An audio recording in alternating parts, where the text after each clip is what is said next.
ما ننسخ من آية أو ننسها نأت بخير منها أو مثلها ألم تعلم أن الله على كل شيء قدير ألم تعلم أن الله له ملك السماوات والأرض وما لكم من دون الله من ولي ولا نصير صدق اللہ العظیم۔ ان آیات مبارکہ کا ترجمہ اگرچہ ہم کر چکے ہیں، لیکن اس کا جو اصل مفہوم ہے اور اس کا پس منظر ہے اس کو سمجھنا ضروری ہے۔ آپ کو معلوم ہے کہ اللہ کا دین آدم سے لے کر این دم تک ایک ہی ہے۔ نوح کا دین، موسیٰ کا دین، عیسیٰ کا دین، محمد کا دین صلی اللہ علیہ وسلم علیہ الصلوۃ دین ایک ہی ہے۔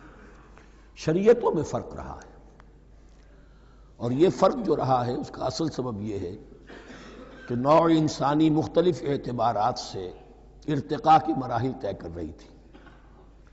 ذہنی پختگی، شعور کی پختگی، پھر سوشل ایولیوشن، تمدنی ارتقاء، یہ مسلسل جاری تھا۔ لہذا اس ارتقاء کے جس مرحلے میں رسول آئے اسی کی مناسبت سے ان کو تعلیمات دے دی گئیں۔ ان میں وہ حصے بھی تھے کہ جو ایٹرنل ہیں، جو ہمیشہ رہیں گے، اور ایسے بھی تھے کہ جو اس زمانے کی مناسبت سے تھے۔ اب جب اگلا رسول آئے گا تو ظاہر بات ہے کہ ان میں سے کچھ چیزوں میں تغیر و تبدل ہو جائے گا، کچھ چیزیں نئی آ جائیں گی، کچھ پرانی ساقط ہو جائیں گی۔ یہ پرانی چیزوں کا ساقط ہونا یہ کہلاتا ہے ناسخ ہونا، ناسخ و منسوخ کا مسئلہ، کہ وہ حکم منسوخ ہو گیا اور اس کی جگہ پر کوئی اور حکم آ گیا ہے۔ یا تو اللہ تعالیٰ تعین کے ساتھ منسوخ فرماتے ہیں، یا یہ کہ اس شے کو سرے سے لوگوں کے ذہنوں سے زائل کر دیتے ہیں۔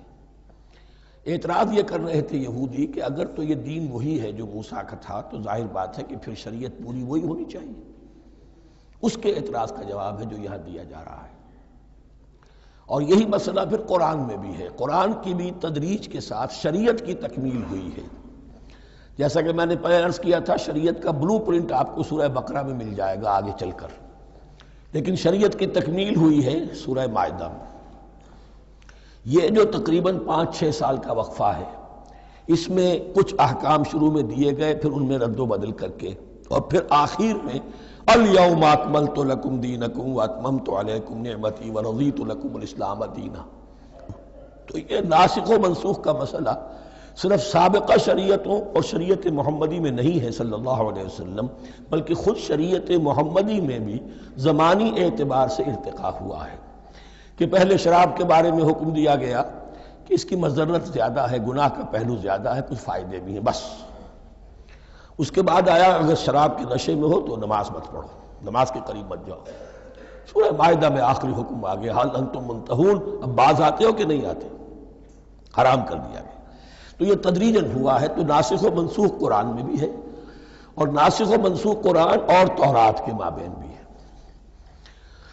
تو ہم نہیں منسوخ کرتے کوئی آیت یا بھلوا دیتے ہیں اس کو، نأت بخیر منہا، ہم اس سے بھی بہتر لے آتے ہیں، او مثلہا، یا اس جیسی ہی۔ الم تعلم ان اللہ علی کل شیء قدیر، اب یہ کہ یہ تو اللہ کی اتھارٹی ہے، مالک الملک وہ ہے، دین اس کا ہے، اس میں وہ جس طریقے سے چاہے کسی چیز کے اندر تبدیلی پیدا کر دے۔ الم تعلم ان اللہ لہ ملک السماوات والارض ما لکم من دون اللہ من ولی ولا نصیر ام تریدون ان تسألوا رسولکم کما سئل موسیٰ من قبل، کیا تم یہ چاہتے ہو کہ سوال کرو یا مطالبہ کرو اپنے رسول سے بھی اسی طرح کے جس طرح کی باتیں کی گئی تھی موسیٰ سے پہلے؟ مثلا ہم دیکھ چکے ہیں کہ ان سے کہا گیا کہ ہم نہیں مانیں گے جب تک کہ اللہ کو دیکھ نہ لے عیاناً، یا اسی طرح کے اور مطالبے جو حضرت موسیٰ علیہ السلام سے کیے جاتے تھے۔ یہاں مسلمانوں کو سکھایا جا رہا ہے کہ اس روش سے باز آؤ، ایسی بات تمہارے اندر پیدا نہیں ہونی چاہیے۔ وَمَن يَتَبَدَّلِ الْكُفْرَ بِالْإِيمَانِ فَقَدْ ضَلَّ سَوَاءَ السَّبِيلِ، ظاہر بات ہے ایسی حرکتیں بھی اب مسلمانوں میں سے بھی جو منافقین ان میں شامل تھے وہی کر رہے ہوں گے۔ اس لیے فرمایا کہ جو کوئی ایمان کو ہاتھ سے دے کر کفر کو لے لے گا، یعنی منافق کیونکہ دو طرفہ ہوتا ہے، اب اس کا بھی امکان ہوتا ہے کہ یکسو ہو جائے کفر کی طرف، اور اس کا بھی امکان ہوتا ہے کہ بالآخر یکسو ہو جائے ایمان کی طرف۔ مذبذبین بین ذالک کی کیفیت میں جو مبتلا ہے، اس کے دو یہ امکانات ہیں۔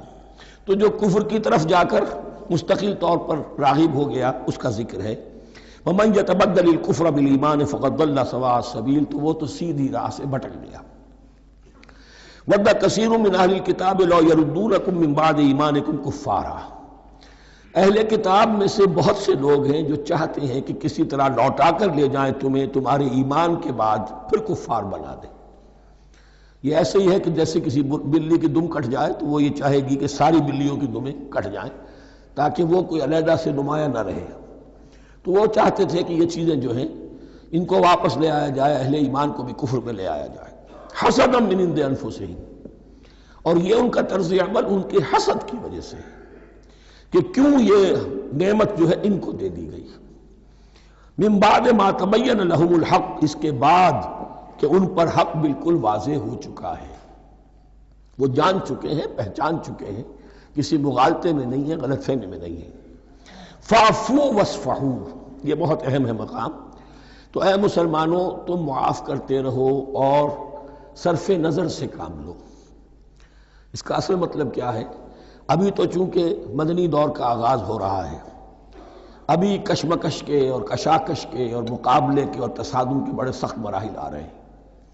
چونکہ تمہارا سب سے پہلا جو محاذ ہے وہ تو کفار مکہ کے خلاف ہے، سب سے بڑھ کر وہی آئیں گے، تم پر حملے کریں گے، جنگیں ہوں گی، تو فوری طور پر یہ جو آستین کے سانپ ہیں ان کو ابھی چھیڑو مت، جب تک یہ پڑے رہیں ڈورمنٹ، انہیں پڑا رہنے دو۔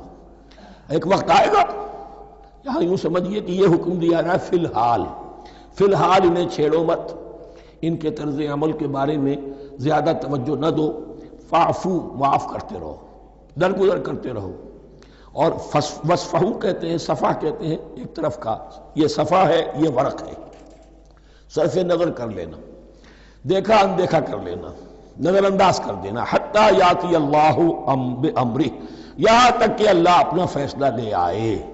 ایک وقت آئے گا کہ پھر مسلمانوں کو غلبہ آخری حاصل ہو جائے گا، اور جب جو یہ باہر کے دشمن ہیں ان سے تم نبٹ لو گے، پھر یہ کہ ان اندرونی دشمنوں کے خلاف بھی تمہیں آپ آزادی دی جائے گی کہ ان کو بھی ان کے کیفر کردار تک پہنچا دو۔ ان اللہ علی کل شیء قدیر، یقیناً اللہ ہر چیز پر قادر ہے۔ واقیموا الصلاۃ وآتوا الزکاۃ، نماز قائم رکھو، زکوٰۃ دیتے رہو۔ وما تقدموا لانفسکم من خیر تجدوہ عند اللہ، اور جو کچھ بھی تم خیر میں سے، بھلائی میں سے اپنے لیے آگے بھیجو گے، کوئی مال خرچ کر رہے ہو تو خرچ کہاں ہو گیا؟ وہ تو اللہ کے ہاں ڈپازٹ ہو گیا، جمع ہو گیا، تو ڈیوائن بینک کے اندر۔ وما تقدموا لانفسکم من خیر تجدوہ عند اللہ، اسے اللہ کے پاس پاؤ گے۔ ان اللہ بما تعملون بصیر، یقیناً جو کچھ تم کر رہے ہو اللہ اسے دیکھ رہا ہے۔ وقالوا لن يدخل الجنة الا من كان هودا او نصارى، اب دیکھیے جب یہ نئی امت اب تشکیل پا رہی ہے تو یہودی اور نصرانی جو ایک دوسرے کے دشمن تھے مسلمانوں کے مقابلے میں جمع ہو گئے، انہوں نے کہنا یہ شروع کیا وقالوا لن يدخل الجنة، ہرگز نہیں داخل ہوگا جنت میں، الا من كان هودا او نصارى، سوائے اس کے جو یا تو یہودی ہو یا نصرانی ہو۔ جیسے ہمارے ہاں بھی ہوتا ہے، اہل حدیث کے مقابلے میں دیوبندی بریلوی جمع ہو جائیں گے، چاہے وہ آپس میں ایک دوسرے کے ساتھ جو بھی ان کا بیر ہے وہ اپنی جگہ ہے۔ اسی طریقے سے اہل تشیع کے مقابلے میں شاید اور جو ہے اہل سنت کے لوگ جمع ہو جائیں۔ تو ایک کامن اینمی جب آ جاتا ہے تو پھر یہ ہے کہ وہ لوگ جن کے اپنے اندر بڑی کنٹرڈکشنز ہیں وہ پھر ایک متحدہ محاذ بناتے ہیں۔ وقالوا لن يدخل الجنة الا من كان هودا او نصارى تلك امانيهم، یہ لفظ دوبارہ آ گیا، یہ ان کی خواہشات ہیں، من گھڑت خیالات ہیں، ان کی وشفل تھنکنگ ہے۔ قل هاتوا برهانكم ان كنتم صادقين، کہو ان سے لاؤ کوئی دلیل اگر تم سچے ہو، دلیل کتاب سے لاؤ، کہیں تورات میں لکھا ہے یہ، کہیں یہ انجیل میں لکھا ہے، جو تورات اور جو انجیل تمہارے پاس ہے اسی میں سے دکھا دو کہ یہ لکھا ہوا ہو، کہیں لکھا ہوا نہیں۔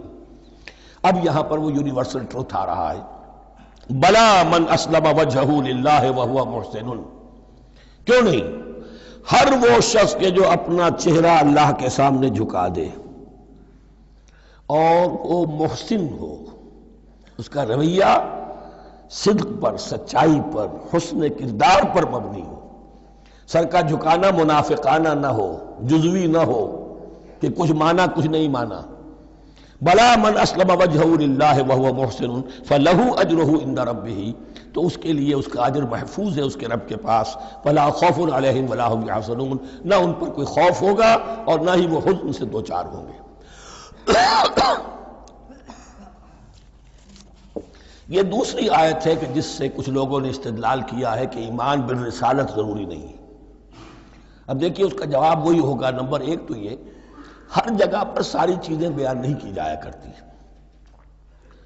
کوئی چیز کہیں بیان کی گئی، کوئی کہیں بیان کی گئی ہے. کتاب کو لینا ہے تو پوری کو پوری ایک کتاب کی حیثیت سے. دوسرا یہ کہ یہ سارا سلسلہ کرام جو ہے، جو دو بریکٹس کے مابین آ رہا ہے، اس میں پہلے سے ہے وَآمِنُوا بِمَا أَنزَلْتُ مُصَدِّقًا لِمَا مَعَكُمْ وَلَا تَكُونُوا أَوَّلَ كَافِرٍ بِهِ. تو وہ تو ضرب کھا رہی ہے اس پورے کے پورے مضامین کے سلسلے سے جو ان دو بریکٹوں کے درمیان آ رہا ہے. اب دیکھیے، ایک طرف تو ان کا کہنا یہ تھا کہ جنت میں داخل نہیں ہوگا مگر وہی جو یہودی ہو یا نصرانی ہو. اب عمل کیا ہے؟ وَقَالَتِ الْيَهُودُ لَيْسَتِ النَّصَارَىٰ عَلَىٰ شَيْءٍ، یہودی کہتے ہیں نصارہ کی کوئی حیثیت نہیں، کوئی بنیاد نہیں، کوئی جڑ نہیں. وقالت النصارى ليست اليهود على شيء، اور نصارہ کہتے ہیں کہ یہود کی کوئی بنیاد نہیں، بے بنیاد لوگ ہیں، کوئی حقیقت ان کی حقانیت ہے ہی نہیں. وهم يتلون الكتاب، اور مزہ یہ ہے کہ دونوں ایک کتاب پڑھ رہے ہیں. اولڈ ٹیسٹمنٹ تو مشترک ہے یہودیوں میں اور عیسائیوں میں، یہ بہت اہم نکتہ ہے. اور جدید عیسائیت میں جو ایک بہت بڑی طاقت ابھر رہی ہے امریکہ میں، وہ ہے کہ جو یہ عیسائیت کو جیوڈائز کر رہی ہے. کیونکہ رومن کیتھولک مذہب جو تھا اس نے تو چونکہ گویا کہ سارا رشتہ توڑ لیا تھا بائبل سے، سارا اختیار پوپ کے ہاتھ میں آ گیا تھا. لیکن پروٹیسٹنٹس نے پھر بائبل کو قبول کیا. اب اس کی منطقی انتہا یہ کہ اولڈ ٹیسٹمنٹ کے اوپر بھی اب ان کی توجہ ہو رہی ہے کہ آخر یہ بھی تو ہم مانتے ہیں کہ ہماری کتاب ہے، اور اس میں جو کچھ لکھا ہے اس کو نظر انداز کیسے کر سکتے ہیں.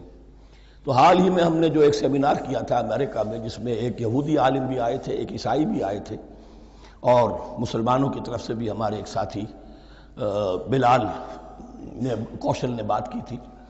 تو وہاں ایک یہودی عالم نے کہا کہ اس وقت اسرائیل کو سب سے بڑی سپورٹ جو مل رہی ہے وہ ان عیسائیوں سے مل رہی ہے امریکہ میں سے، کہ جو اس وقت ایونجلسٹ کہلاتے ہیں وہاں پر، اور جو ایک بڑا فرقہ بن کر ابھر رہے ہیں.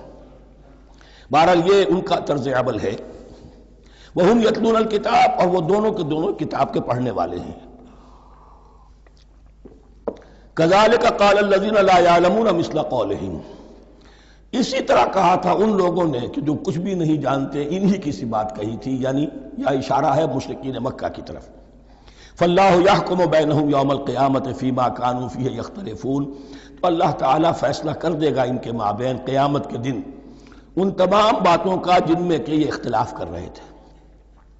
وَمَنْ أَظْلَمُ مِمَّنْ مَنَعَ مَسَاجِدَ اللَّهِ أَنْ يُذْكَرَ فِيهَا اسْمُهُ وَسَعَىٰ فِي خَرَابِهَا. اب دیکھیے یہاں جو بقیہ یہ آیات آ رہی ہیں، تو اگرچہ خطاب تو ہے وہ بریکٹس کے مابین، خطاب بنی اسرائیل، لیکن اب یہاں کچھ ریفرنسز اہل مکہ کی طرف شروع ہو گئے ہیں، اور اس کے بعد سے حضرت ابراہیم کا تذکرہ آئے گا، پھر تحویل قبلہ کا ذکر آئے گا. تحویل قبلہ میں ظاہر بات ہے کہ وہ قبلہ جو ہے وہ مشرکین مکہ کے قبضے میں تھا اس وقت. اس حوالے سے ریلیونٹ کچھ مضامین جو ہیں اس کی تمہید باندھی جا رہی ہے. یہ ساری تمہید ہے جو آگے آنے والا مضمون ہے تحویل قبلہ، جو علامت تھی اس بات کی کہ اب وہ سابقہ امت مسلمہ معزول کر دی گئی اور نئی امت محمد صلی اللہ علیہ وسلم اس مقام پر نصب کر دی گئی، انسٹال کر دی گئی. اس کے حوالے سے جو مسئلے اٹھیں گے اسی لیے قال الذین لا یعلمون مثل قولہم، میں نے عرض کیا کہ یہ مشرکین مکہ کی طرف اشارہ ہے. وَمَنْ أَظْلَمُ مِمَّنْ مَنَعَ مَسَاجِدَ اللَّهِ يُذْكَرَ فِيهَا اسْمُهُ، اس سے بڑھ کر ظالم کون ہوگا جو اللہ تعالیٰ کی مسجدوں سے لوگوں کو روکے کہ وہ اس میں اس کا نام لے سکے. چونکہ مشرکین مکہ نے مسلمانوں کو محروم کر دیا تھا حرم سے، اب وہاں جانے کی ان کو اجازت نہیں تھی. سن 6 میں حضور گئے بھی ہیں، تب بھی یہ کہ صلح حدیبیہ ہو گئی، واپس آنا پڑا، عمرہ کرنے کی اجازت نہیں ملی. سن 7 میں پھر ہوا ہے. تو یہ 7 برس بہت شاہ گزرے ہیں محمد الرسول اللہ صلی اللہ علیہ وسلم اور اہل ایمان پر. اب یہاں ذکر ہو رہا ہے ان کا، قریش کا۔ وَمَنْ أَظْلَمُ مِمَّنْ مَنَعَ مَسَاجِدَ اللَّهِ أَنْ يُذْكَرَ فِيهَا اسْمُهُ وَسَعَىٰ فِي خَرَابِهَا، اور وہ اس کی تخریب میں لگے ہوئے ہیں۔ یہ خراب تخریب سے اسی سے بنا ہے۔ یہ تخریب دو طرح کی ہوتی ہے، ایک ظاہری تخریب ہوتی ہے کسی مسجد کو گرا دینا، اور ایک ظاہری نہیں باطنی معنوی ہوتی ہے۔ وہ جو تخریب ہے وہ یہ ہے کہ توحید کی بجائے اسے شرک کا اڈا بنا دیا ہے۔ وہ تو دنیا کے بتکدوں میں پہلا وہ گھر خدا کا، ہم اس کے پاسباں ہیں، وہ پاسباں ہمارا، 360 بت رکھ دیے گئے اس گھر میں لا کر جو ابراہیم نے تعبیر کیا تھا توحید خالص کے لیے۔ وَسَعَىٰ فِي خَرَابِهَا، یہ لفظ ذرا نوٹ کر لیجئے، یہ ایک حدیث میں بھی آیا ہے، بڑی دلدوز حدیث ہے، اور میں چاہتا ہوں کہ آپ اسے ذہن میں رکھیں۔ حضور نے فرمایا یوشک ان یاتی علی الناس زمان، اندیشہ ہے کہ لوگوں پر یعنی میری امت پر ایک زمانہ ایسا بھی آ جائے گا، اب گنتے جائیے، لا یبقى من الاسلام الا اسمہ، اسلام میں سے اس کے نام کے سوا کچھ نہیں بچے گا، ولا یبقى من القرآن الا رسمہ، قرآن میں سے اس کے رسم الخط، الفاظ اور حروف کے سوا کچھ نہیں بچے گا۔ اسی کی اللہ تعالیٰ نے ضمانت دی ہے، یہ محفوظ رہے گا رسم عثمانی۔ مساجدہم عامرۃ، ان کی مسجدیں آباد تو بہت ہوں گی، وہی خراب من الہدی، ہدایت سے خالی ہو جائیں گے۔ یہ خراب کے لفظ سے ہی خراب من الہدی، وعلماؤہم شر الناس تحت ادیم السماء، اور ان کے علماء آسمان کی چھت کے نیچے کی بدترین انسان ہیں۔ من عندہم تخرج الفتنۃ وفیہم تعود، فتنہ انہی کے اندر سے برآمد ہوگا اور انہی میں گھس جائے گا، یعنی ان کا کام فتنہ انگیزی، مخالفت، جنگ و جدال، بھڑکانا، اپنے اپنے فرقے کے لوگوں کے جذبات کو بھڑکاتے رہنا اور مسلمانوں کے اندر اختلافات کو ہوا دینا، یہی ان کا کام رہ جائے گا۔ آج جن کو ہم علماء کہتے ہیں ان کی عظیم اکثریت اس کیفیت سے دوچار ہو چکی ہے۔ جب مذہب اور دین پیشہ بن جائے تو کوئی خیر اس میں باقی نہیں رہتا۔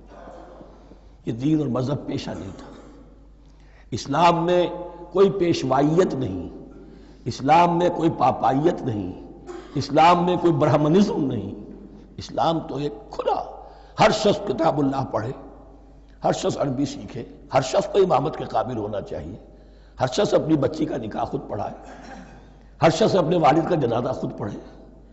یہ جو ہم نے پیشہ بنا دیا ہے اور پھر انہیں پیسے دیتے، ظاہر بات ہے کہ پھر اس پیشے کے اندر تو پیشے میں عیب نہیں، رکھیے نہ فرہاد کو نام، پھر تو پیشہ میں تو جو کچھ پیشہ ورانہ چشمکیں ہوتی ہیں اور جو خباثتیں ہوتی ہیں وہ آتی ہیں۔ لیکن ساتھ ہی یہ بات واضح رہے کہ علماء حق سے دنیا خالی نہیں ہوگی، علماء حق بھی ہیں، لیکن کسی کے ماتھے پر لکھا ہوا نہیں ہوتا کہ یہ علماء حقانی میں سے اور یہ علماء سوء میں سے ہے۔ باقی یہ صحیح بات ہے کہ اکثریت ادھر جا چکی ہے، ورنہ امت کا بیڑا غرق نہ ہوتا، سیدھی سیدھی بات۔ یہ بیڑا غرق ہوا ہے تو آخر کوئی سبب ہے۔ اولئک ما کان لہم ان یدخلوها الا خائفین، ایسے لوگوں کو تو سوائے اس کے ان کا کوئی مقام نہیں ہے کہ انہیں داخل ہونے کی بھی اجازت نہیں ہونی چاہیے اس میں، یعنی اللہ کی مسجدوں میں، مگر خوف زدہ ہو کر، ڈر کر۔ لہم فی الدنیا خزی، ان کے لیے دنیا میں بھی رسوائی اور ذلت ہے، لہم فی الآخرۃ عذاب عظیم، اور آخرت میں ان کے لیے عذاب عظیم ہے۔ وللہ المشرق والمغرب، اب دیکھیے تمہید ہو رہی ہے تحویل قبلہ کے لیے۔ اب ظاہر بات ہے کہ بڑی حساس جو ہے وہ ایک کیفیت تھی یہ تو یروشلم کے ساتھ جن کو دلچسپی تھی اور ان کے دلوں میں اس کی عقیدت تھی، مکہ مکرمہ اور بیت اللہ کے ساتھ جن کو دلچسپی تھی اور ان کے دلوں میں اس کی عقیدت تھی، تو اس حوالے سے یہ قبلہ بدلنا، اور 2 دفعہ بدلا ہے قبلہ۔ پہلے آ کے مدینے میں حضور نے یروشلم کی طرف 16 مہینے نماز پڑھی اور پھر تحویل قبلہ ہوا، تو اب اس میں کئی امتحان ہو گئے، وہ آگے آ جائے گا، لیکن اس کی تمہید باندھی جا رہی ہے۔ للہ المشرق والمغرب، مشرق اور مغرب سب اللہ کے ہیں، یعنی اگر ہم رخ کرتے ہیں مغرب کی طرف تو اس کے معنی یہ نہیں ہے کہ اللہ مغرب میں ہے، معاذ اللہ، اللہ تو جہت سے، مقام سے ماورا وراء الورا۔ یہ تو یہ ہے کہ ایک یکسانیت پیدا کرنے کے لیے، اجتماعی رنگ دینے کے لیے ایک چیز کو قبلہ بنا دیا، علامت ہے۔ غالب نے ٹھیک کہا ہے، قبلے کو اہل نظر قبلہ نما کہتے ہیں۔ قبلہ جو ہے وہ مسجود تو نہیں ہے پرے سرحد ادراک سے اپنا مسجود، قبلے کو اہل نظر قبلہ نما کہتے ہیں۔ للہ المشرق والمغرب فینما تولوا فثم وجہ اللہ، جدھر بھی تم رخ کرو گے وہ اللہ ہی کا رخ ہے۔ ان اللہ واسع علیم، یقیناً اللہ بہت وسعت والا ہے، بہت وسعت والا ہے، وہ کسی سمت میں محدود نہیں ہے، اور علیم ہے، ہر شے کا جاننے والا ہے۔ دیکھیے یہاں یہ آیت کہہ کے اور چھوڑ دیا مسئلہ، اگلے مسئلے پر آ گئے۔ آگے آپ کو پتہ چلے گا کہ یہ در حقیقت ایک تمہید باندھی جا رہی ہے تحویل قبلہ کے لیے۔ وقالوا اتخذ اللہ ولدا سبحانہ، اور ان میں وہ بھی ہیں، اب ظاہر بات ہے یہاں پھر اشارہ ہو رہا ہے وہ اہل مکہ کی طرف، جنہوں نے یہ کہا ہے کہ اللہ نے اولاد اپنے لیے اختیار کی، یعنی وہ کہتے تھے کہ یہ جو فرشتے ہیں یہ اللہ کی بیٹیاں ہیں، نصارہ کہتے تھے کہ حضرت مسیح اللہ کے بیٹے ہیں، اور یہودیوں کا بھی ایک گروہ ایسا تھا جو حضرت عزیر کو اللہ کا بیٹا کہتا تھا۔ بل لہ ما فی السماوات والارض، نہیں، آسمانوں اور زمین میں جو کچھ ہے اسی کی ملکیت ہے، سب مخلوق ہیں، مملوک ہیں، خالق اور مالک صرف وہ ہے۔ کل لہ قانتون، اور سب کے سب اس کے فرما بردار ہیں، بڑے سے بڑا رسول، بڑے سے بڑا ولی، بڑے سے بڑا فرشتہ، بڑے سے بڑے اجرام سماویہ، سب کل لہ قانتون۔ بدیع السماوات والارض، وہ آسمان اور زمین کو پیدا کرنے والا ہے بغیر کسی شے کے۔ یہ ابداع اور خلق، ان میں فرق ہے۔ ابداع، بلکہ شاہ ولی اللہ دہلوی نے حجت اللہ البالغہ کا جو پہلا چیپٹر ہے اس کو یہی 3 عنوان دیے ہیں۔ اللہ تعالیٰ کے افعال بنیادی طور پر 3 ہیں، ابداع، خلق، تدبیر۔ ابداع ہے جسے انگریزی میں کہتے ہیں کریشن ایکس نہیلو، عدم محض سے کچھ بنا دیا، کچھ نہیں تھا اور بنا دیا، کن فیکون، یہ ابداع ہے۔ خلق ہے اب ایک چیز سے دوسری چیز بنانا، گارے سے انسان بنایا، یہ تخلیق ہے، آگ سے جن بنا، یہ تخلیق ہے، نور سے فرشتے بنا، یہ تخلیق ہے۔ تو ابداع، بدیع وہ ہے کہ جس نے نئی چیز، اسی لیے بدعت ہمارے ہاں کہلاتی ہے وہ شے جو دین میں نہیں تھی اور خواہ لا کے شامل کر دی گئی، جس کی کوئی جڑ بنیاد دین میں نہیں ہے، وہ بدعت ہے۔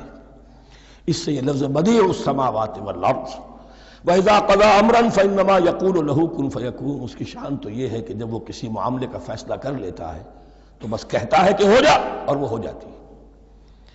وَقَالَ الَّذِينَ لَا يَعْلَمُونَ لَوْلَا يُكَلِّمُنَا اللَّهُ وَتَأْتِينَا آیَةٌ، اور کہا ان لوگوں نے جو علم نہیں رکھتے، یہاں پھر وہی مشرکین مکہ کی طرف روح سخن ہے، کیوں نہیں بات کرتا ہم سے اللہ، اور کیوں نہیں کوئی لے آتا ہمارے پاس کوئی نشانی۔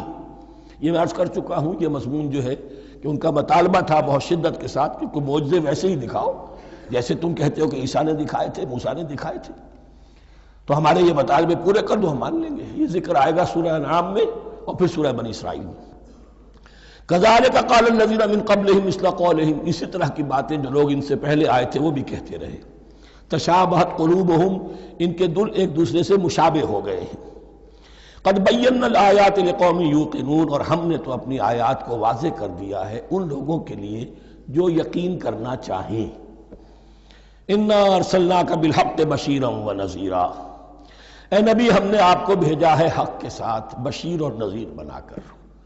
بنیادی حیثیت آپ کی یہ ہے کہ آپ اہل حق کو بشارت دیں، فراح و ریحان و جنت نعیم، فسلام لک من اصحاب الیمین، یہ بشارت دیجئے۔ اور جو غلط راستے پر جائیں، کفر کریں، منافقت میں مبتلا ہوں، ملحد ہوں اور بدعملی کریں، ان کو آپ خبردار کر دیجئے کہ جہنم ان کے لیے تیار کر دی گئی ہے۔ آپ کا کام دعوت ہے، ابلاغ ہے، تبلیغ ہے، نصیحت ہے۔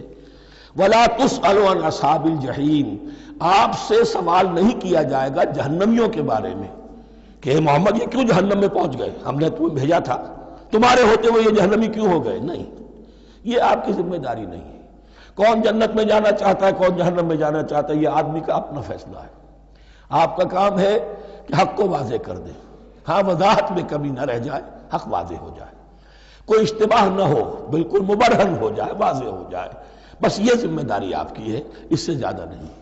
یہ مسئولیت جو ہوتی ہے، انسان اگر اپنی اصل مسئولیت سے زیادہ ذمہ داری اپنے سر پر ڈال لے تو اس سے بھی بہت بڑی بڑی گمراہیاں پیدا ہوتی ہیں، اور اس کا جو تذکرہ ہو رہا ہے بڑی گمراہی تو معاذ اللہ وہ تو ہمارے حوالے سے ہوتی ہے۔ ہمارے ہاں کی بہت سی جماعتیں جو ہیں اسی طرح کی غلطیوں کی وجہ سے وہ غلط راستوں پر پڑ گئی، پوری تحریکیں برباد ہو گئی۔ لیکن یہاں بھی حضور کا معاملہ کیا ہو رہا تھا کہ حضور چاہتے تھے کہ کسی طرح یہ علماء یہود ایمان لے آئیں۔ بہرحال حضور کے دل میں رغبت، آخر مکے میں آپ تھے تو دعائیں مانگتے تھے، اے اللہ عمرو ابن ہشام اور عمر ابن خطاب میں سے کسی ایک کو تو میری جھولی میں ڈال دیں۔ تو اسی طرح کی دعا آپ نے کی ہوگی۔ فرمایا وَلَن تَرْضَىٰ عَنْكَ الْيَهُودُ وَلَا النَّصَارَىٰ حَتَّىٰ تَتَّبِعَ مِلَّتَهُمْ۔ اے نبی کسی مغالطے میں نہ رہیے، ہرگز راضی نہیں ہوں گے آپ سے نہ یہ یہودی اور نہ نصرانی، جب تک کہ آپ پیروی نہ کریں ان کی ملت کی۔ لہذا امید منقطع کر لیجیے، اس لیے کہ زیادہ امید ہو تو مایوسی ہو جاتی ہے۔ اقبال نے بہت خوب کہا ہے بندہ مومن کے بارے میں، جس کی امیدیں قلیل جس کے مقاصد جلیل۔ مقصد اونچا لیکن امید قلیل رکھیے، اللہ چاہے گا تو ہو جائے گا، نہیں چاہے گا تو میرا کام تو اپنی حد تک اپنا فرض ادا کر دینا ہے۔ اس سے زیادہ کی جو ہے خواہش اپنے دل میں پالیں گے، کسی اجلت پسندی میں گرفتار ہو جائیں گے، کہیں دائیں بائیں ہک اور کرک کے ذریعے سے کہیں پہنچنے کی کوشش کریں گے اور اپنے آپ کو بھی برباد کر لیں گے۔ لن ترضى عنك اليهود ولا النصارى حتى تتبع ملتهم قل ان هدى الله هو الهدى، کہہ دیجئے دیکھو ہدایت تو ہے اللہ کی ہدایت۔ وَلَئِنِ اتَّبَعْتَ أَهْوَاءَهُمْ، اور نبی آپ بھی کان کھول کر سن لیں، اگر آپ نے ان کی خواہشات کی پیروی کی، یہاں ہم جوڑ دیں گے الفاظ بالفرض بفرض محال، اگر آپ نے ان کی خواہشات کی پیروی کی تو چلو لے دو کر معاملہ کر لو، کچھ ان کی بات مانو کچھ اپنی بات منوا لو۔ یہ مکے میں بھی قریش کی طرف سے بھی آیا تھا کہ کچھ اپنی بات منوا لیجئے کچھ ہماری مانی، کمپرومائز کیجئے۔ اب ظاہر بات ہے کہ یہاں اب یہود کے ساتھ یہی معاملہ ہے۔ وَلَئِنِ اتَّبَعْتَ أَهْوَاءَهُمْ بَعْدَ الَّذِي جَاءَكَ مِنَ الْعِلْمِ مَا لَكَ مِنَ اللَّهِ مِنْ وَلِيٍّ وَلَا نَصِيرٍ، اور اگر بفرض محال آپ نے پیروی کی ان کی خواہشات کی، اس کے بعد کہ آپ کے پاس علم آ چکا تو نہیں ہوگا کوئی بھی اللہ کے مقابلے میں آپ کے لیے کوئی مددگار یا حمایتی۔ معاذ اللہ معاذ اللہ، حق کی تلوار بڑی ننگی ہے، اور یہاں اللہ کا عدل یہ فرد سے فرد تک بدلتا نہیں ہے، نہ امت سے امت کی طرف بدلے گا، قوم اور کسی اور قوم سے ایک معاملہ کسی دوسری قوم سے کوئی اور معاملہ نہیں۔ اللہ کے اصول ہیں، اللہ کے قوانین ہیں، اس کی فطرت ہے، فطرت اللہ التی فطر الناس علیہا، پھر یہ کہ اس کی سنت ہے، لن تجد لسنت اللہ تحویلا ولن تجد لسنت اللہ تبدیلا۔ الذین آتیناہم الکتاب یتلونہ حق تلاوتہ، وہ لوگ کہ جنہیں ہم کتاب دیتے ہیں وہ اس کی تلاوت کرتے ہیں جیسا کہ اس کی تلاوت کا حق ہے۔ اس پر میں نے اپنے کتابچے میں بحث کی ہے، تلاوت کا اصل حق کیا ہے۔ مسلمانوں پر قرآن مجید کے حقوق نامی کتابچہ، اب یہاں پہ تفصیل سے بیان کرنے کا وقت نہیں ہے، لیکن ایک بات جان لیجئے کہ تلاوت کا لفظ جو قرآن کے لیے قرآن نے اختیار کیا یہ بڑا ذو معنیین ہے۔ تلا یتلو ہم اسے بھی کہتے ہیں پڑھنا، اور تلا یتلو کسی کے پیچھے پیچھے چلنے کو کہتے ہیں۔ والشمس وضحاها والقمر اذا تلاها، سورج کے بعد پیچھے آتا ہے چاند۔ تو یتلو کے معنی کیا ہے؟ when you are reading the book you are following the text۔ بعض لوگوں کو دیکھا ہوگا انگلی ان کی چلتی ہے ساتھ ساتھ، وہ بیچارے زیادہ ماہر نہیں ہیں تو تاکہ نگاہ ادھر سے ادھر نہ ہو جائے، ایک سطر سے دوسری سطر پر نہ پہنچ جائے، انگلی بھی ساتھ ساتھ پھیرتے ہیں، تو فالوئنگ دی ٹیکسٹ۔ لیکن اس تلاوت کا اصل حق کیا ہوگا؟ جب آپ اس کتاب کو فالو کریں، اسے اپنا امام بنائیں، اس کے پیچھے چلیں، اس کا اتباع کریں، اس کی پیروی کریں، جس کی کہ دعا ہم کرتے ہیں وَاجْعَلْهُ لَنَا إِمَامًا وَنُورًا وَهُدًى وَرَحْمَةً، تو اللہ تو بنائے گا ہمارا امام اس کو اسی وقت جب کہ ہم فیصلہ کر لیں کہ ہم اس کتاب کے پیچھے چلیں گے۔ الذین آتیناہم الکتاب یتلونہ حق تلاوتہ اولئک یؤمنون بہ، جو اللہ کی کتاب کی تلاوت کا حق ادا کرے اور اس کی پیروی بھی کرے، وہی ہیں جو اس پر ایمان رکھتے ہیں۔ جو نہ تلاوت کا حق رکھتے ہوں ادا کریں، نہ پیروی کریں، وہ دعویٰ کریں کہ ہمارا ایمان ہے تورات پر اور کتاب پر، تو یہ دعویٰ جو ہے جھوٹا دعویٰ ہے۔ میں وہ حدیث آپ کو سنا چکا ہوں، ما آمن بالقرآن من استحل محارمہ، جس شخص نے قرآن کی کسی حرام کردہ شے کو اپنے لیے حلال کر لیا، اس کا قرآن پر کوئی ایمان نہیں۔ وَمَن يَكْفُرْ بِهِ فَأُولَٰئِكَ هُمُ الْخَاسِرُونَ، اور جو اس کا کفر کرے گا تو وہی لوگ ہیں خسارے میں رہنے والے۔ اب وہ بریکٹ بند ہو رہی ہے، وہ آیت کے جو چھٹے رکوع کے شروع میں آئی تھی دوبارہ آ گئی جوں کی توں، یا بنی اسرائیل اذکروا نعمتی التی انعمت علیکم وانی فضلتکم علی العالمین۔ یہ ترتیب ذہن میں رکھیے۔ اور دوسری آیت بھی جو کہ تو صرف یہ ہے کہ ترتیب تھوڑی سی بدلی ہے۔ بریکٹ یوں بناتے ہیں تو اس کی چونچ ادھر ہوتی ہے تو اس کی چونچ ادھر ہوتی ہے، تو اسی طریقے سے ذہن میں رکھیے کہ دوسری آیت کی ترتیب تھوڑی سی بدل دی ہے، درمیانی، اور وہ بھی درمیان میں چونچ والا معاملہ جو ہوتا ہے۔ وَاتَّقُوا يَوْمًا لَا تَجْزِي نَفْسٌ عَن نَفْسٍ شَيْئًا، یہ تو جو کہ تو وہی ہے، ڈرو اس دن سے جس دن کوئی جان کسی دوسری جان کے کام نہ آ سکے گی۔ وَلَا يُقْبَلُ مِنْهَا عَدْلٌ، وہاں کیا تھا وَلَا يُقْبَلُ مِنْهَا شَفَاعَةٌ، یہاں کیا آیا وَلَا يُقْبَلُ مِنْهَا عَدْلٌ، نہ اس سے کوئی فدیہ قبول کیا جائے گا۔ وَلَا تَنْفَعُهَا شَفَاعَةٌ، یہ شفاعت بعد میں لے آئے، عدل پہلے لے آئے، وہاں شفاعت پہلے ہے عدل بعد میں، بس یہ تبدیلی ہے۔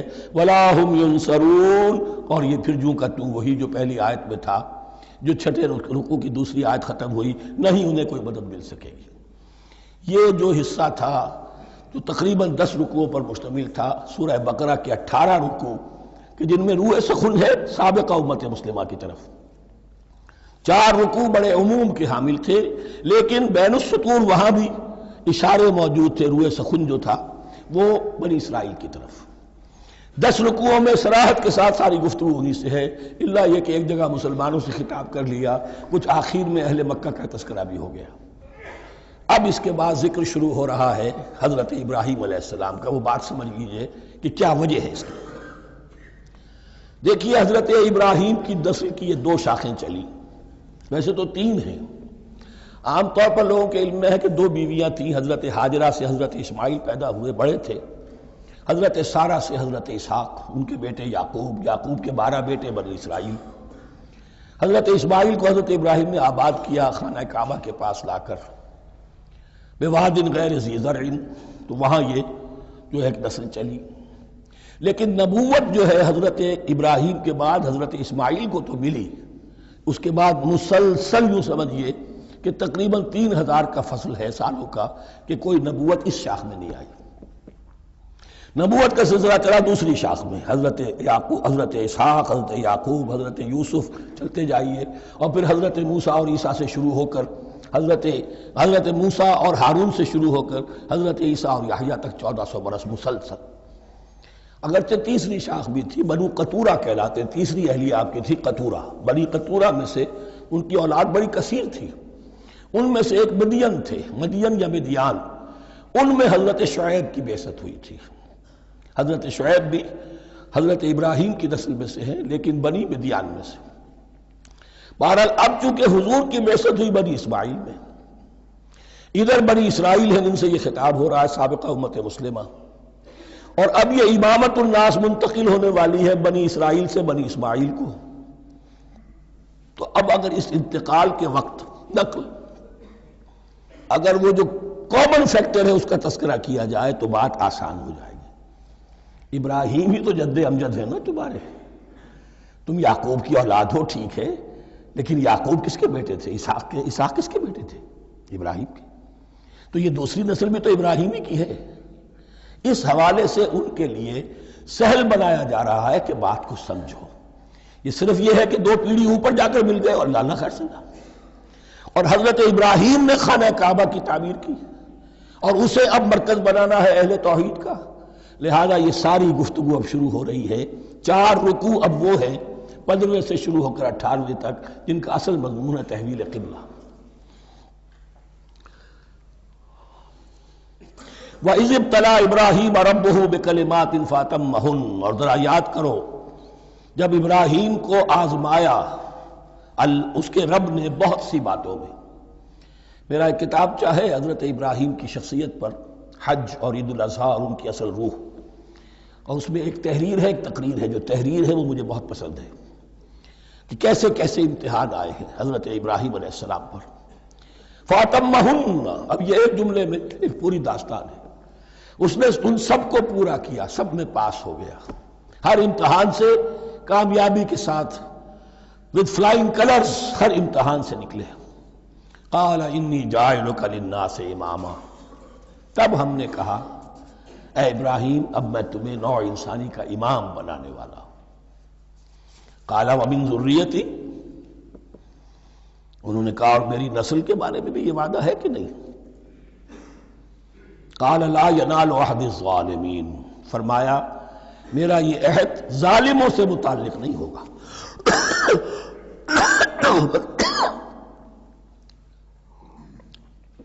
مطلب کیا ہوا کہ تمہاری نسل میں سے جو صاحب ایمان ہوں گے، نیک ہوں گے، سیدھے راستے پر چلیں گے، ان سے ہمارا وعدہ ہے، لیکن نسلیت کی بنیاد پر نہیں ہے کہ جو بھی تمہاری نسل میں سے لازماً وہ اس وعدے کا مصداق بن جائے. وَإِذْ جَعَلْنَا الْبَيْتَ مَثَابَةً لِلنَّاسِ وَأَمْنًا، اور یاد کرو جب کہ ہم نے گھر کو، اپنے گھر کو، بیت اللہ کو قرار دے دیا لوگوں کے لیے زیارت کی جگہ، لوٹ کے آنے، لوٹ کر آؤ، حج کرو. مَثَابَةً لِلنَّاسِ وَأَمْنًا، اور اسے امن کا گھر قرار دے دیا. وَاتَّخِذُوا مِن مَقَامِ إِبْرَاهِيمَ مُصَلًّى، اور ہم نے حکم دیا کہ مقام ابراہیم کو اپنی جائے نماز بنا لو، نماز پڑھنے کی جگہ بنا لو. آج کل تو بعض علماء نے یہ کہا ہے کہ مقام ابراہیم سے مراد کوئی خاص پتھر نہیں ہے، بلکہ اصل میں وہ تو پوری جگہ جو تھی وہ مقام ابراہیم، حضرت ابراہیم وہاں آباد ہوئے تھے. لیکن صحیح بات وہی ہے جو ہمارے سلف سے چلی آ رہی ہے، روایات پختہ ہیں اس کے بارے میں کہ جس طریقے سے حجر اسود جنت سے آیا ہے، ایسے ہی یہ بھی ایک پتھر تھا کہ جو جنت سے لایا گیا حضرت ابراہیم کے لیے جب وہ تعمیر کر رہے تھے. کوئی اور ذرائع تو ابھی تھے ہی نہیں، اس کے اوپر وہ کھڑے ہوتے تھے اور یہ پتھر ہی اونچا ہوتا جاتا تھا خود. اب جیسے جیسے تعمیر اوپر جا رہی ہے تو اس کے لیے یہ پتھر اونچا ہوتا تھا. وہ پتھر ہے جو مقام ابراہیم اب بھی محفوظ ہے، اور وہاں پر پھر طواف کر کے کعبے کا مکمل، پھر اس کے آس پاس جو ہے 2 رکعت جو ہے وہ ادا کی جاتی ہے نماز. وَعَهِدْنَا إِلَىٰ إِبْرَاهِيمَ وَإِسْمَاعِيلَ أَن طَهِّرَا بَيْتِيَ لِلطَّائِفِينَ وَالْعَاكِفِينَ وَالرُّكَّعِ السُّجُودِ، اور ہم نے عہد لے لیا تھا ابراہیم اور اسماعیل سے کہ تم دونوں ہمارے اس گھر کو، بیتیا میرے اس گھر کو پاک رکھو. اب یہ تطہیر بھی دونوں طرح کی ہوگی، ظاہری صفائی بھی ہو، گند نہ ہو، تاکہ زائر آئیں تو ان کے دلوں میں جو کدورت پیدا نہ ہو، کوفت نہ ہو، کھلی فضا ہو، صاف رکھو. اور تطہیر باطنی، وہاں توحید کا چرچا ہو، کوئی اور کفر اور شرک جو ہے وہ نہ آنے پائے. ان طہرا بیتی للطائفین والعاکفین، طواف کرنے والوں کے لیے، اعتکاف کرنے والوں کے لیے، والرکع السجود، اور رکوع اور سجود کرنے والوں کے لیے. وَإِذْ قَالَ إِبْرَاهِيمُ رَبِّ اجْعَلْ هَٰذَا بَلَدًا آمِنًا وَارْزُقْ أَهْلَهُ مِنَ الثَّمَرَاتِ مَنْ آمَنَ مِنْهُمْ بِاللَّهِ وَالْيَوْمِ الْآخِرِ. اور یاد کرو جب کہ ابراہیم نے کہا تھا اے میرے پروردگار اس گھر کو امن کی جگہ بنا دے، اور اس کے رہنے والوں، اس کے ہاں آباد ہونے والوں کو یعنی بنی اسماعیل کے لیے ان کو رزق عطا فرما، میووں کا اور پھلوں کا. من آمن منہم باللہ والیوم الآخر. اب یہاں حضرت ابراہیم خود رک گئے کہ میں اپنی ساری اولاد کے لیے یہ دعا نہ کروں، اس لیے کہ وہاں روک دیا گیا تھا لا ینال عہد الظالمین. تو جو بھی ان میں سے ایمان اور عمل صالح والے ہوں اور یوم آخر پر ایمان رکھتے ہوں، اجعل هذا البلد آمنا وارزق اهله من الثمرات من آمن منهم بالله واليوم الآخر. اب یہاں دیکھیے اللہ تعالیٰ نے گویا کہ ہم کہیں گے ازرہ شفقت مسکراتے ہوئے گویا کہ فرمایا کہ ابراہیم قال ومن کفر، تمہاری اولاد میں سے جو کفر کرے گا فأمتعه قلیلا، اس کو بھی میں دنیا کا ساز و سامان تو دوں گا. امامت میں شامل نہیں کر سکتا، لیکن یہ کہ دنیاوی طور پر مال و متاع جو ہے وہ ان کو بھی میں دوں گا. ومن کفر فأمتعه قلیلا ثم اضطره الى عذاب النار، ہاں پھر اسے کشاں کشاں لے آؤں گا جہنم کے عذاب کی طرف، وبئس المصیر، اور وہ بہت ہی بری جگہ ہے لوٹنے کی۔ وَإِذْ يَرْفَعُ إِبْرَاهِيمُ الْقَوَاعِدَ مِنَ الْبَيْتِ وَإِسْمَاعِيلُ، اور یاد کرو جب کہ ابراہیم اٹھا رہے تھے ہمارے گھر کی بنیادوں کو، اور اسماعیل، باپ بیٹا دونوں لگے ہوئے تھے۔ یہاں لفظ جو قواعد آیا ہے اس کو نوٹ کیجئے، قواعد قاعدے کی جمع ہے اور یہ بنیادوں کو کہا جاتا ہے، اور اس میں اشارہ ہے حضرت ابراہیم اصل معمار اور بانی نہیں ہے کعبے کے، کعبہ بنایا ہے حضرت آدم نے۔ ان اول بیت وضع للناس للذی ببکہ، پہلا گھر۔ اب کیسے ممکن تھا حضرت آدم علیہ السلام کے زمانے سے لے کر اور حضرت ابراہیم تک کم و بیش جو ہے 4000 برس ہے، عام اندازہ جو ہے تورات کا اگر آپ لگائیں تو کوئی مسجد نہیں بنی ہوگی کیا؟ یہ پہلا گھر ہے، پہلا وہ گھر خدا کا۔ تو اس کی بنیادیں رہ گئی تھیں، باقی وہ امتداد زمانہ سے، اور چونکہ یہ سیلاب کا راستہ تھا، سیلاب کی وجہ سے وہ سب جو ہے دیواریں بہہ گئی تھی، صرف بنیادیں تھیں۔ ان بنیادوں کو پھر وَإِذْ بَوَّأْنَا لِإِبْرَاهِيمَ مَكَانَ الْبَيْتِ، یہ سورہ حج میں جا کر مضمون تفصیل سے آئے گا۔ اب میں آئے گا کہتا ہوں، آ چکا ہے حقیقت کے اعتبار سے، اس لیے کہ یہ ساری مکی صورتیں ہیں جو نازل ہو چکی ہیں سورہ بقرہ سے بہت پہلے۔ تو جب وہ ان بنیادوں کو اٹھا رہے تھے تو دعائیں مانگ رہے تھے، ربنا تقبل منا انک انت السمیع العلیم، اے رب ہماری اس کوشش کو، ہماری اس مشقت کو، محنت کو قبول فرما۔ باہر گھر بنا رہے ہیں، پتھر اٹھا اٹھا کر لا رہے ہیں، حضرت اسماعیل کی عمر اس وقت لگ بھگ 13 برس ہے، ہاتھ بٹا رہے ہیں۔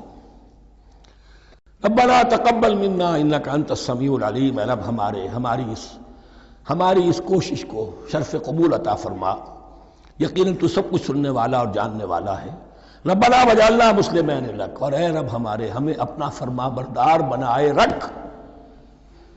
نوٹ کیجئے ابراہیم کہہ رہے ہیں، تو میں اور آپ اگر مطمئن ہو جائیں کہ میری موت لازماً حق پر ہوگی تو بہت بڑا دھوکہ ہے۔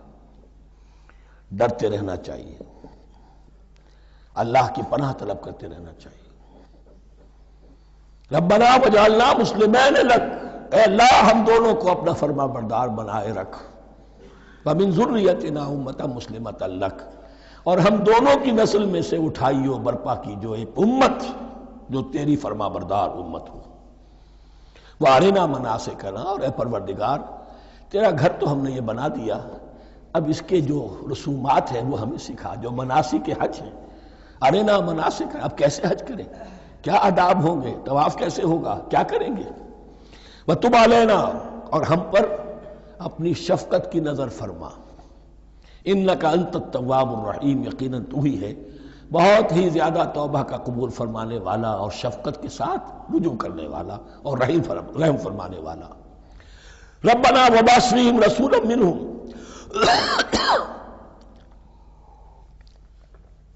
اور اے ہمارے پروردگار ہماری اس نسل میں، اب چونکہ ہماری نسل مراد ہے بنی اسماعیل، بنی اسرائیل اسماعیل کی نسل میں سے تو نہیں ہے نا، یہاں دونوں کی نسل سے مراد ہے تو وہ بنی اسماعیل۔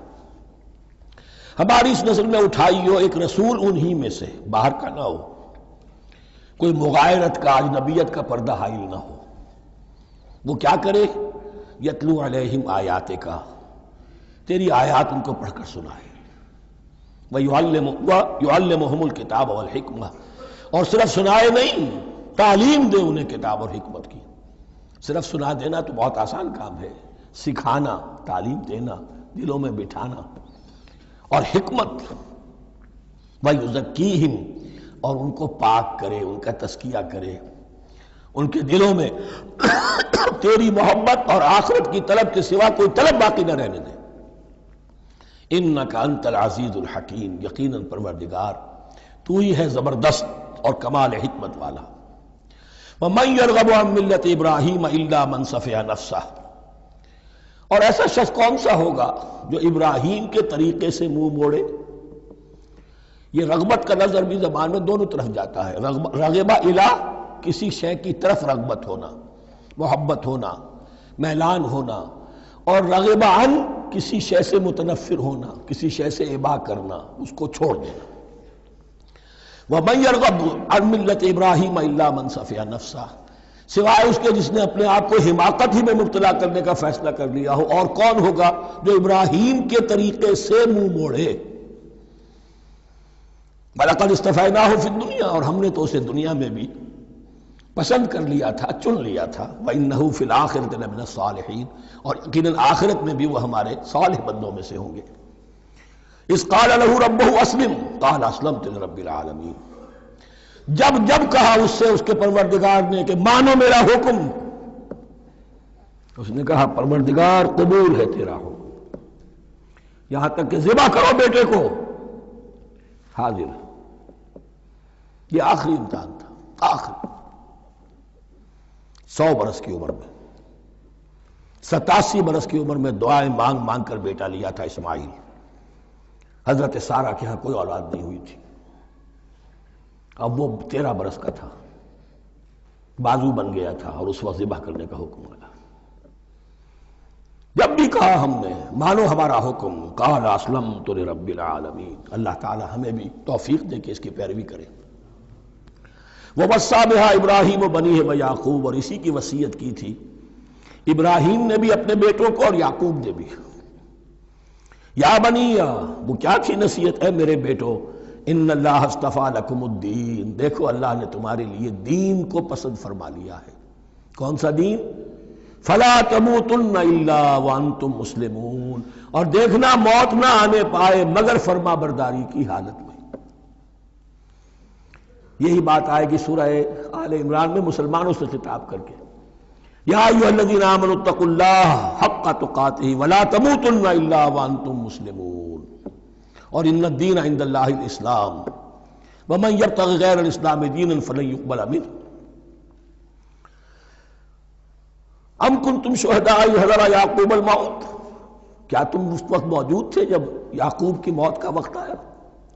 جب آدم کی یعقوب پر موت، یہ لفظی ترجمہ ہوگا. اذ حضر یعقوب الموت اذ قال لبنیہ ما تعبدون من بعدی، حضرت یعقوب نے اپنے سارے بیٹوں کو جمع کیا، 12 کے 12، اور مصر میں پہنچ چکے تھے یہ حضرت یوسف علیہ السلام کے ذریعے سے، جو سورہ یوسف میں ساری کہانی آئے گی. وہاں انتقال ہوا تو انہوں نے اپنے بیٹوں کو جمع کیا.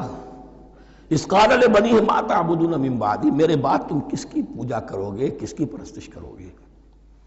یہ بات نہیں تھی کہ انہیں معلوم نہیں تھا، لیکن یہ کہ ایک میثاق، قول و قرار اور پختہ کرنے کے لیے. قالوا نعبد الہک و الہ آبائک ابراہیم و اسماعیل و اسحاق، انہوں نے کہا کہ ہم پوجیں گے، بندگی کریں گے، پرستش کریں گے آپ کے معبود کی اور آپ کے آبا ابراہیم، اسماعیل اور اسحاق کے معبود کی. اور یہ کوئی مختلف معبود نہیں ہے، الہ واحدہ، وہ تو ایک ہی الہ ہے. وَنَحْنُ لَهُ مُسْلِمُونَ، ہم اس کے لیے اس کے سامنے سر جھکاتے ہیں، اسی کی فرما برداری کا اقرار کرتے ہیں. تِلْكَ أُمَّةٌ قَدْ خَلَتْ، یہ آیت 2 مرتبہ آئے گی اسی رکوع میں. یہ ایک گروہ تھا انسانوں کا جو گزر گیا، ابراہیم، اسماعیل، اسحاق، یعقوب، ان کی اولاد. قد خلت، وہ گزر گئے. لہا ما کسبت ولکم ما کسبتم، ان کے لیے تھا جو انہوں نے کمایا، اور تمہارے لیے ہوگا جو تم کماؤ گے. یعنی یہاں پدرم سلطان بود کا کوئی مقام نہیں ہے. ہر شخص کے لیے اپنا عمل، اپنا ایمان، اپنی کمائی. وَلَا تُسْأَلُونَ عَمَّا كَانُوا يَعْمَلُونَ، تم سے یہ نہیں پوچھا جائے گا کہ وہ کیا کرتے تھے، تم سے پوچھا جائے گا تم کیا کر کے لائے ہو. تو راچے ہے پدرم سلطان بود، تو راچے ہے. تم کیا ہو بھائی، تو اپنی بات کرو، باپ تمہارا سلطان تھا، ہوگا. وَقَالُوا كُونُوا هُودًا أَوْ نَصَارَىٰ تَهْتَدُوا، لیکن اس پس منظر میں اب ان کی خباثت کو نمایاں کیا جا رہا ہے کہ یہ تو تھی وصیت ابراہیم کی اور یعقوب کی، اور اس وقت کے یہود و نصارہ کا کیا رویہ ہے؟ قَالُوا كُونُوا هُودًا أَوْ نَصَارَىٰ تَهْتَدُوا، وہی متحدہ محاذ حضور کے خلاف. یا تو یہودی، انہوں نے کہا کہ یا یہودی ہو جاؤ یا نصرانی تو ہدایت پر ہو جاؤ گے. قُلْ بَلْ مِلَّةَ إِبْرَاهِيمَ حَنِيفًا، کہہ دیجئے نہیں، بل نتبع، ہم تو نتبع یہاں پر محذوف مانی ہے، بل نتبع ملت ابراہیم حنیفا، نہیں ہم تو پیروی کریں گے ابراہیم کے طریقے کی بالکل یکسو ہو کر. وما کان من المشرکین، اور وہ مشرکوں میں سے نہیں تھے. قولوا آمنا باللہ، اب یہاں مسلمانوں کو حکم دیا جا رہا ہے. دیکھو تم ان کے جو کچھ وہ کہتے ہیں اس کے جواب میں تم یہ کہو، قولوا کہو آمنا باللہ، ہم ایمان رکھتے ہیں اللہ پر، وما انزل الینا، اور جو کچھ نازل کیا گیا ہماری جانب، وما انزل الی ابراہیم و اسماعیل و اسحاق و یعقوب، اور جو کچھ نازل کیا گیا ابراہیم اور اسماعیل اور اسحاق اور یعقوب کی طرف، والاسباط، اور ان کی اولاد کی طرف، وما اوتی موسیٰ و عیسیٰ، اور جو کچھ دیا گیا موسیٰ کو اور عیسیٰ کو، وما اوتی النبیون من ربہم، اور جو کچھ دیا گیا تمام نبیوں کو ان کے رب کی طرف سے. لا نفرق بین احد منہم، ہم ان میں سے کسی کے مابین تفریق نہیں کرتے، ہم سب کو مانتے ہیں. دیکھیے ایک ہے تفضیل، کسی کو ایک کو زیادہ افضل سمجھنا دوسرے سے، یہ اور بات ہے. وہ تو سورہ آل عمران میں آئے گا تلک الرسل فضلنا بعضهم علی بعض. تفریق یہ کہ ایک کو مانے ایک کو نہ مانے. ان رسولوں میں سے ایک کا انکار سب کا انکار ہے. لا نفرق بین احد منہم ونحن له مسلمون، اور ہم نے تو اسی کی فرما برداری کا قلادہ اپنی گردن میں ڈال دیا ہے. فَإِنْ آمَنُوا بِمِثْلِ مَا آمَنْتُمْ، پھر اے مسلمانوں اگر یہ بھی ایمان لائیں یہود اور نصارہ بالکل اسی طرح جیسے تم ایمان لائے ہو، نو کمپرومائز، ٹھیک ٹھیک وہی دین اختیار کریں، وہی راستہ جو کہ محمد کے ذریعے سے تمہیں دیا گیا صلی اللہ علیہ وسلم. فَإِنْ آمَنُوا بِمِثْلِ مَا آمَنْتُمْ بِهِ فَقَدْ اهْتَدَوْا، تب وہ ہدایت پر ہوں گے. وَإِنْ تَوَلَّوْا، اور اگر وہ پیٹھ موڑ لیں، فَإِنَّمَا هُمْ فِي شِقَاقٍ، تو اس کے معنی یہ ہیں کہ وہ زدم زدہ میں اور دشمنی کے اندر وہ مبتلا ہو چکے ہیں. فَسَيَكْفِيكَهُمُ اللَّهُ، تو اے نبی آپ کے لیے ان کے مقابلے میں اللہ کافی رہے گا، آپ فکر نہ کریں. آپ کسی کمپرومائز کی دعوت کی طرف توجہ ہی نہ دیں. کچھ دو کا معاملہ سوچیں بھی نہ، ان کی مخالفتوں سے آپ مرعوب نہ ہوں، ان کی دھمکیوں کا کوئی اثر نہ دیں. فَسَيَكْفِيكَهُمُ اللَّهُ، اللہ کافی رہے گا آپ کے لیے ان سب کے مقابلے میں. وَهُوَ السَّمِيعُ الْعَلِيمُ، اور یقیناً وہ سب کچھ سننے والا اور جاننے والا ہے. ایسا نہیں ہے کہ اسے معلوم نہ ہو کہ آپ اس وقت کن حالات میں ہیں، کیسی مشکلات میں ہیں، کس طرح کی نازک صورتحال دن بدن جو ہے شکل بدل رہی ہے، لیکن آپ قائم رہیں. یہ ہے جگہ جہاں پر خون پڑا ہوا ہے، اس نسخے میں جو حضرت عثمان تلاوت فرما رہے تھے، اور اس وقت باغیوں نے انہیں شہید کیا ہے. ان کی زوجہ محترمہ نائلہ، انہوں نے بچانا چاہا ہے تو ان کی انگلیاں کٹ گئیں، اور خون جو ہے وہ فَسَيَكْفِيكَهُمُ اللَّهُ، ان الفاظ پر وہ خون پڑا ہے، وہ دبا اب بھی موجود ہے. وَهُوَ السَّمِيعُ الْعَلِيمُ، اور وہ سب کچھ سننے والا اور جاننے والا ہے. صبغۃ اللہ، کیا معنی یہاں پر بھی ایک آپ کو محذوف ماننا ہوگا. اخترنا صبغۃ اللہ، ہم نے تو اختیار کر لیا ہے اللہ کے رنگ کو. وَمَنْ أَحْسَنُ مِنَ اللَّهِ صِبْغَةً وَنَحْنُ لَهُ عَابِدُونَ، اور اللہ سے بہتر رنگ کس کا ہوگا، اور ہم تو بس اسی کی بندگی، اسی کی پرستش کرنے والے ہیں. قُلْ أَتُحَاجُّونَنَا فِي اللَّهِ وَهُوَ رَبُّنَا وَرَبُّكُمْ، اے نبی ان سے کہیے کہ کیا تم ہم سے محاجہ کر رہے ہو، حجت بازی کر رہے ہو، جھگڑ رہے ہو، دلیل بازی کر رہے ہو اللہ کے بارے میں؟ وَهُوَ رَبُّنَا وَرَبُّكُمْ، وہ تو ہمارا رب بھی ہے تمہارا رب بھی ہے. رب تو ایک ہے، رب بھی ایک، اس کا دین بھی ایک. ہاں شریعتوں میں فرق ہوا. قُلْ أَتُحَاجُّونَنَا فِي اللَّهِ وَهُوَ رَبُّنَا وَرَبُّكُمْ وَلَنَا أَعْمَالُنَا وَلَكُمْ أَعْمَالُكُمْ، رب تو ہمارا بھی وہ تمہارا بھی وہ، البتہ ہمارے لیے ہوں گے ہمارے عمل، تمہارے لیے ہوں گے تمہارے عمل. وَنَحْنُ لَهُ مُخْلِصُونَ، اور ہم تو اس کے لیے اپنے آپ کو خالص کر لینے والے ہیں. یہ ذرا 3 الفاظ یہاں پہ نوٹ کر لیجئے، یہ میرے اور آپ کے لیے لمحہ فکریہ ہیں. نحن لہو مسلمون، 136ویں آیت اس پر ختم ہوئی. ہم اس کے سامنے سر تسلیم خم کرتے ہیں، ان میں سے تو ہم بھی شامل ہیں. نحن لہو عابدون، آیت نمبر 138. ہم اس کی بندگی کرنے والے ہیں، اسی کی بندگی کرنے والے ہیں. تو صرف اسلام نہیں، عبادت اور ٹوٹل عبادت، ٹوٹل بندگی، پوری زندگی میں اس کے ہر حکم کی پیروی اور اطاعت۔ اس سے آگے بات آئی وَنَحْنُ لَهُ مُخْلِصُونَ، یہ عبادت اخلاص کے ساتھ نہیں ہے تو منافقت ہے۔ اس عبادت سے کوئی دنیا کی منفعت پیش نظر نہ ہو، سوداگری نہیں، یہ عبادت خدا کی ہے۔ دنیا بنانا، دنیا کمانا، دین کو ذریعہ بنانا، اس سے بڑا، اس سے بڑی اور اس سے گری ہوئی کوئی حرکت نہیں۔ اخلاص، حضور نے فرمایا من صلی یرائی فقد اشرکا ومن صام یرائی فقد اشرکا ومن تصدق یرائی فقد اشرکا، جس نے نماز پڑھی دکھاوے کے لیے اس نے شرک کیا، جس نے روزہ رکھا دکھاوے کے لیے اس نے شرک کیا، اور جس نے صدقہ خیرات دیا دکھاوے کے لیے اس نے شرک کیا۔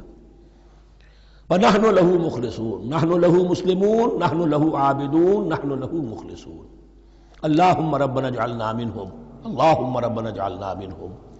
ام تقولون ان ابراہیم واسماعیل واسحاق ویعقوب والاسباط كانوا هودا او نصارا، کیا تمہارا کہنا یہ ہے کہ ابراہیم اور اسماعیل اور اسحاق اور یعقوب اور ان کی اولاد یہودی تھے یا نصرانی تھے؟ تم جو کہتے ہو کہ یا یہودی ہو جاؤ یا نصرانی تب ہدایت پاؤ گے، تو ابراہیم یہودی تھے یا نصرانی؟ اور اسحاق اور یعقوب اور یوسف اور موسیٰ اور عیسیٰ یہ کون تھے؟ یہی بات آج مسلمانوں کو سوچنی چاہیے۔ محمد الرسول اللہ اور ان کے اصحاب دیوبندی تھے یا بریلوی تھے یا اہل حدیث تھے یا شیعہ تھے یا سنی تھے؟ ان تقسیموں سے اوپر ہونے کی ضرورت ہے۔ اللہ کے ساتھ اخلاص کا تقاضا یہ ہے، ٹھیک ہے ایک فقہی مسلک کے اعتبار سے ایک شخص کسی مسلک کی پیروی کر رہا ہے، لیکن اپنے آپ کو اس سے آئیڈینٹیفائی کرانا اور اس مسلک کو مقدم رکھنا دین پر، اور اس مسلک ہی کے لیے محنت اور مشقت اور بھاگ دوڑ تبلیغ ہو رہی ہے اسی کی، یہ چیز بالکل اس اصل حقیقت کے خلاف ہے کہ جو اللہ کے دین نے ہمیں سکھائی۔ ام تقولون ان ابراہیم و اسماعیل و اسحاق و یعقوب والاسباط كانوا هودا او نصارا قل انتم اعلم ام اللہ، کہیے ان سے کہ تم زیادہ جانتے ہو یا اللہ زیادہ جانتا ہے۔ ومن اظلم ممن كتم شہادۃ عنده من اللہ، کان کھول کر سن لو، اس سے بڑھ کر ظالم کون ہوگا جس نے اللہ کی ایک گواہی جو اس کے پاس تھی اسے چھپا لیا۔ تمہارے پاس گواہیاں ہیں، علماء یہود جانتے تھے یہ اللہ کے رسول ہیں جن کے ہم منتظر تھے، اس گواہی کو چھپائے بیٹھے۔ ومن اظلم ممن كتم شہادۃ عنده من اللہ وما اللہ بغافل عما تعملون، اور اللہ ہرگز غافل نہیں ہے کہ اس سے جو تم کر رہے ہو۔ تلک امۃ قد خلت، یہ گروہ مقدس جماعت تھی یہ جس کے یہ گلے سرسبت تھے، یہ گزر گئے۔